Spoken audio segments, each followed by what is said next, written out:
I feel that it's important for people to have their own voice and be able to express themselves. And so I've taken sort of a collective approach to these three books that are on the screen.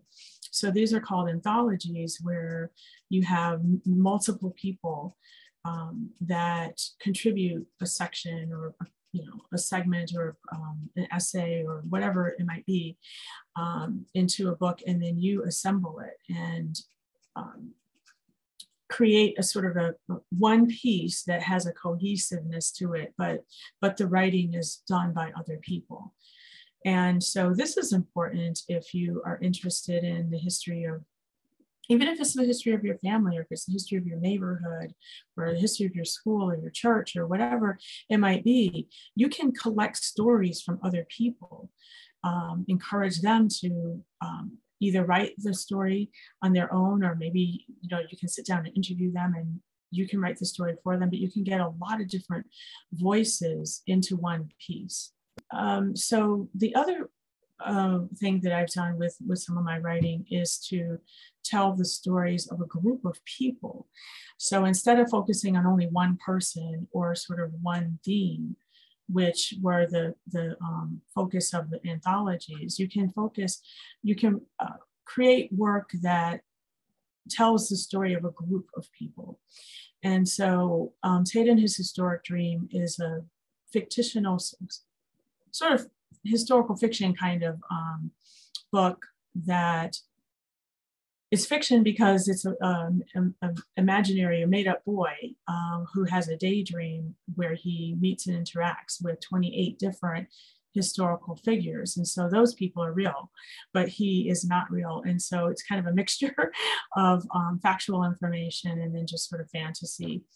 And so that's a way to tell the story of multiple people in one book. And then I wanted to show the Proud to be a Porter book, because that is very personal. It was not published for public consumption. It's not sold anywhere. It's a book that one of my cousins and I worked on together to collect the information and about our family history. And so what we did was we wrote short profiles of some of our ancestors in our family. We collected pictures. We did a call out to our family members. And I actually have a fairly large family, like hundreds of people. And so we did a call and asked people to submit pictures, family pictures from whatever time period, and obviously put the names of everybody and any memories that they had of their family member. Any funny stories. We asked for quotes that person would say. We asked for recipes, like their favorite foods, like everything to kind of personalize. So it's not just names, dates, and locations and, sort of not very personal information, but we wanted to put together something that would, years from now, just say 10, 20, 30 years from now, when somebody's sharing this with their child or their grandchild, that person will feel like they get to know somebody that they will never meet because that person might not be here anymore.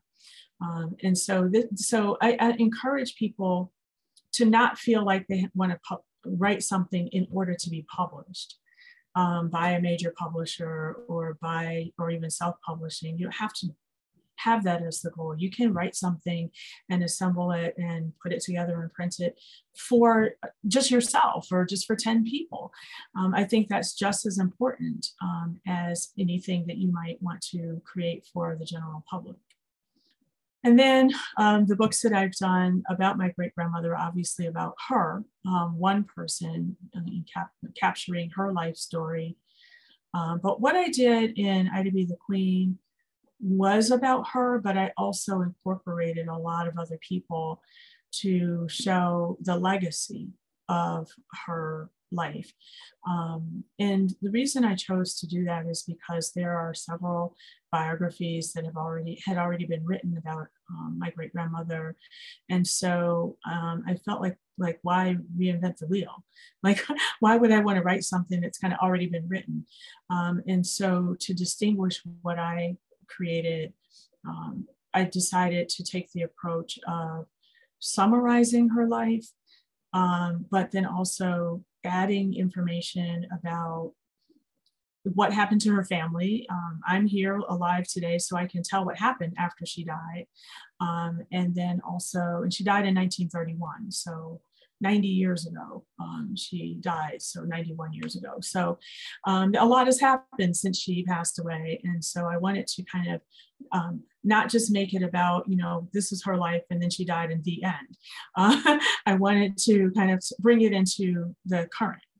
And help people see the connection between the past and the present, and how what is happening today didn't happen out of nowhere. There's a continuum of certain struggles and certain kinds of dynamics that are going on in our country right now. And so people can not only learn about my great-grandmother's life, but all of the people who came after her and see a pattern. And be inspired by the strategies and the techniques that not only she, but several people have used in order to fight for what she was fighting for, which was freedom, justice, and equality.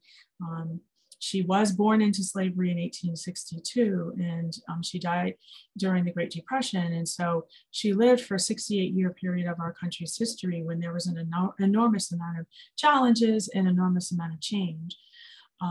And so it was important to me to not only talk about her life, but what was happening during her time.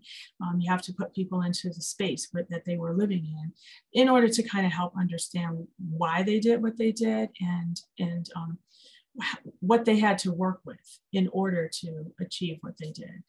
And then Ida B. Wells' Voice of Truth is her story, but for a much younger audience, for 4 to 8 years old. So it's a little more straightforward, and it's written in a type of language that's more sort of rhymey. And it kind of has a rhythm to it when you read it out loud, which is the point. You know, children's books tend to be read out loud. And so I wanted it to have, when it's spoken out loud, it does have a rhythm to it. So one of the things that, like I said, kind of motivated me on my writing journey, and like I said, I started off in advertising, I segued into marketing in corporate situations, and then I started getting more interested in telling my family story and my community story.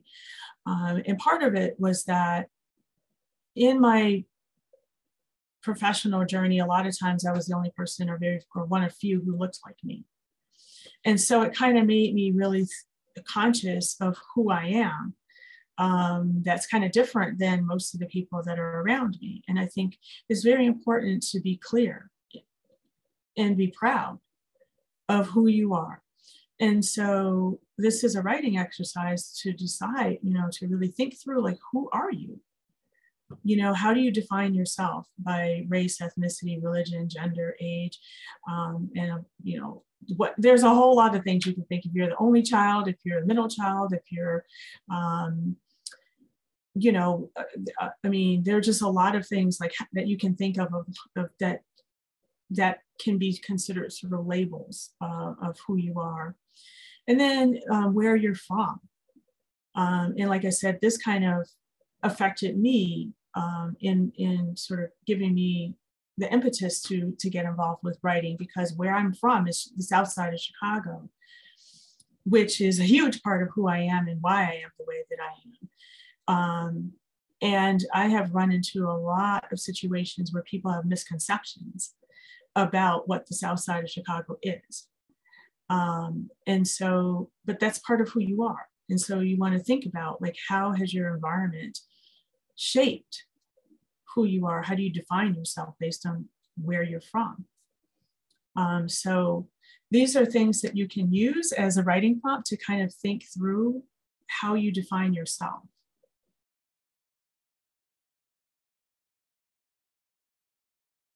Just briefly, to go back to the previous writing prompt, what I think is important and what sort of drives a lot of people, not just me, when it comes to writing stories, or writing, just writing anything, because there are so many different forms of writing and forms of expression. But the reason why, what drives a lot of people to write something is because there's sort of a little disconnect between how they view themselves and how other people view them.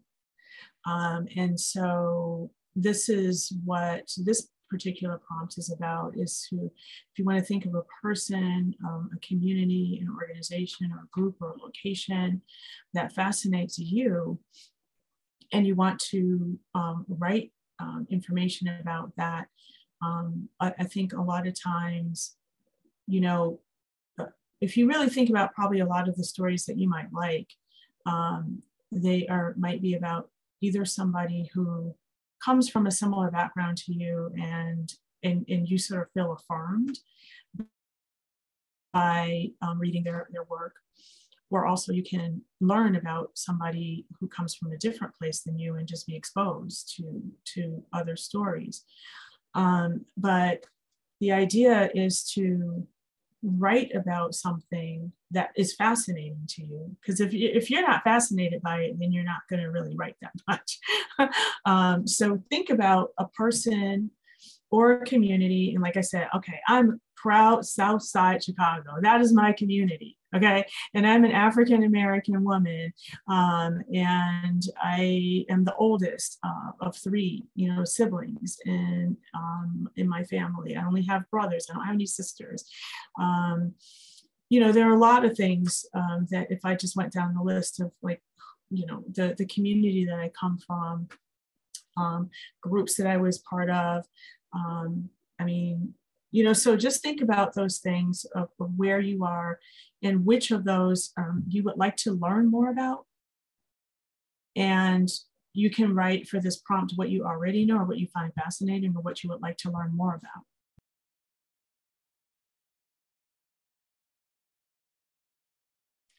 All right, well, I just created a short list of different type of things that can be written. It doesn't always have to be a book or a novel or some really long form type of writing.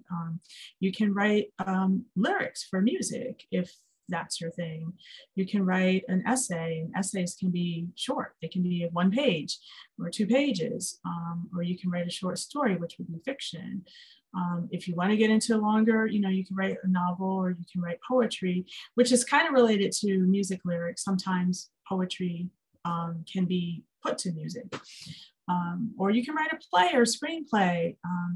You can write, like, what they call chapbooks, which are, a lot of times people compile poetry into chapbooks, which are short books, maybe 30 pages, and so it's like a booklet. If you are affiliated with an organization, or even if you have your own website and you want to write newsletters, you can do those through MailChimp, or some other formats like that, where if you just want to write short pieces and send them out to people and make them available online. And then you can also think about other forms of telling stories, as far as, like, through photos, or through video, or through a podcast. There are just a lot of different ways. And I think people can be super creative as far as how you can tell stories and the medium that you use. So you can think about that, and not put pressure on yourself to only have one format. And so you don't have to know everything, and you don't have to do all of the work in order to create a piece that will capture history, whatever kind of history that you want to write about, or even if it's current events, which actually, even something that happened yesterday is kind of history, because it's over, right? So you can kind of talk about current history. So you can interview people, you can, like I said, find photos, you can do photo essays and with captions. You can, do research through documents, or, if you're interviewing people, then that's oral history. And then you can compile it in any kind of way that you want to, and create something that's unique. Nobody else, I can tell you one thing, if I teach, right? And so even if I give the same exact assignment to every single person in the class, every single person does something different. So no matter what you do, it's going to be different than anybody else in the world. And so know that your work would be unique and special to you. So the main thing that you want to do with your writing is make sure that it has meaning to you. Because if you don't care about it, then you're not going to be excited about writing it. And then it might not necessarily be as powerful as it could be, because you have to have some kind of passion about the topic. You can, like we've already said, you can write about multiple kinds of things. And I've tried to give you some ideas of the type of topics that you can take on, which would be about a person, a community, a physical place,